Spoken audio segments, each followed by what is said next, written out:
Oke, setelah kita pembahasan terkait dengan model 1.1, kita akan lanjut kepada pembahasan model 1.2 terkait dengan gambaran komprehensif. Oke, sebelum itu kita harus lihat klasifikasi dari penelitian. Secara garis besar, klasifikasinya dibagi menjadi dua ya, yaitu kutub utara, kutub selatan. Ya, jadi selalu ada opposite, selalu ada alternatif pilihan. Ya, walaupun dalam penerapannya nanti ada solusi tengah ya, di mana penelitian itu bisa dilakukan secara mix ya, atau hybrid ataupun combine.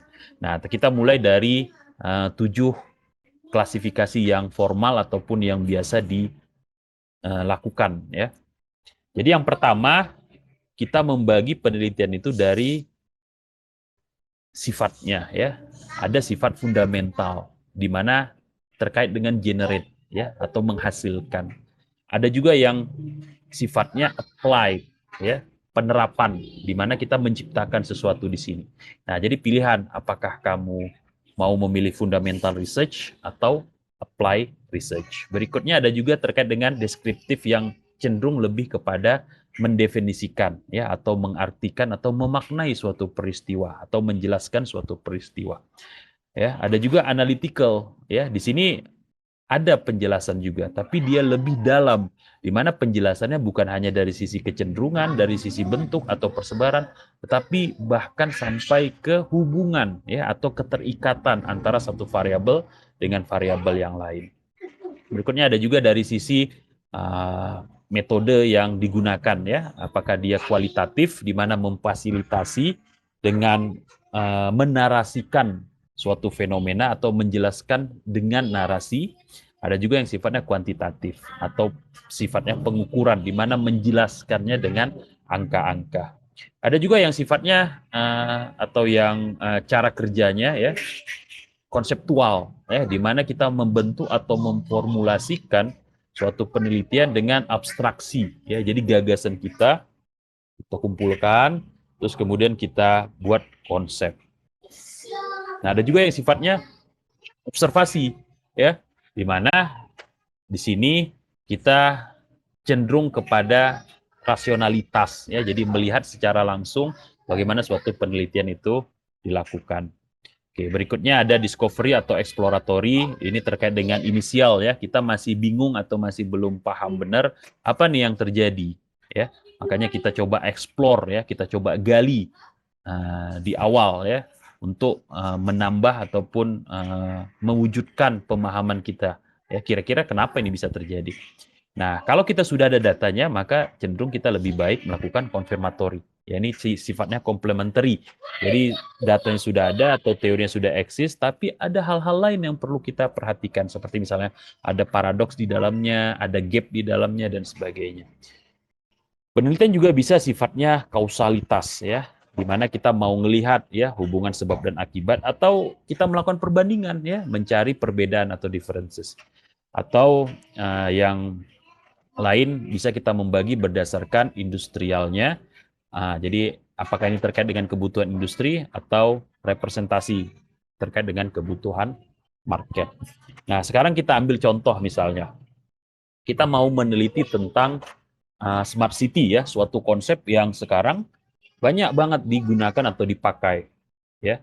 Nah, ada konsep smart city dan juga varian-variannya seperti smart office, smart industry, smart mobility, smart application, yang tentunya ini menekankan kepada orkestrasi ya, ataupun penguatan dan instrumentasi intelijensia ya. Jadi menjadikan objek-objek itu mampu berpikir ya layaknya manusia.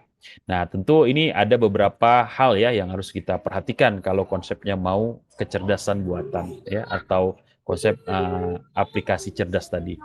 Penelitian ini sering terfragmentasi. Ini salah satu masalah ya, dan didorong oleh perkembangan teknologi. Jadi kalau ada baru, pinginnya bikin gitu di satu sisi. Nah, itu masalah yang biasa terjadi pada konsep smart.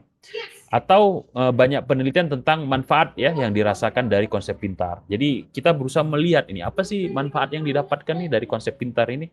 Namun ternyata sedikit yang melihat kerugiannya atau aspek negatifnya. Jadi manfaatnya pasti ada. Semua hal tentu pasti mendatangkan manfaat, tapi pastinya kerugian juga harus diteliti. Nah, ini bisa menjadi bahan penelitian ya atau tujuan penelitian. Kemudian apalagi masalah yang bisa kelihatan dari penerapannya secara umum? Adanya kebutuhan untuk membangun teori baru. Nah, tentunya suatu teori yang sudah ada harus ditantang ya, harus di-challenge.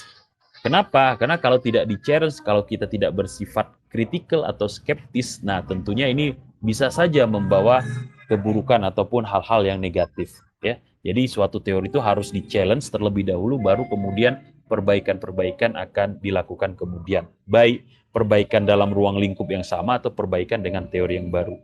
Yang terakhir adalah kurangnya pengujian empiris dari kerangka konseptual yang dikembangkan dalam penelitian kota pintar. Jadi bukti-bukti atau data-datanya agak kurang. Nah, sekarang pertanyaannya apa ini state of the art-nya? Nah, kita bisa pakai ya 5 aspek yang tadi dibahas. Yang pertama tertinggi ya. Tertinggi di mana kita menganalisa secara kritis tentang kesuksesan penerapan dari misalnya big data. Apa nih yang tertinggi dari big data? Predictive model, Internet of Things, CCTV, ya, renewable energy, dan seterusnya.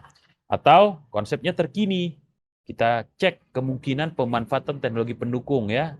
Nah, ini jadi ada teknologi baru nih yang bisa saja dipakai nih dalam smart city ya, blockchain, telehealth, telecommuting, ya, autonomous driving, extended reality, dan personalized medicine. Atau kita mau ngebahas terkait apa ini? Nah, bisa dengan urban informatics, ya, atau open innovation, atau digital ecosystem, atau ubiquitous computing. Atau terbarunya apa ini? Nah, kita bisa menyajikan penambahan atau modifikasi, bisa dalam dimensinya, ya, atau bisa dalam komposisi dari konsep tersebut. Misalnya leadership ya, kita tambahkan bagaimana smart city ini juga memperhatikan komponen leadership ya. Jadi bukan hanya teknologi fokus gitu, tapi human fokus juga. Atau kita tambahkan personalisasi di mana interaksi yang dilakukan antara mesin atau komputer dengan manusia itu dilakukan secara otomatis tanpa human ya memberikan input secara langsung. Atau dalam beberapa aspek ya, seperti misalnya enabler dengan adanya community engagement, atau layanan ya smart generation, atau sumber daya solar panel, ataupun waste management ya, terkait dengan manajemen baru yang bisa dimasukkan atau ditambahkan dalam konsep smart city. Atau yang terakhir adalah dari sisi terbaik ya, di mana kita pantas untuk menampilkan saran atau rekomendasi yang paling sesuai dan tepat ya, bisa dalam bentuk framework ya, dalam bentuk model, dalam bentuk best practice ya, dan juga dalam bentuk formula atau standar. Nah, dengan adanya ini state of the art, ini bisa memberikan background ya, latar belakang yang sesuai atau pantas kita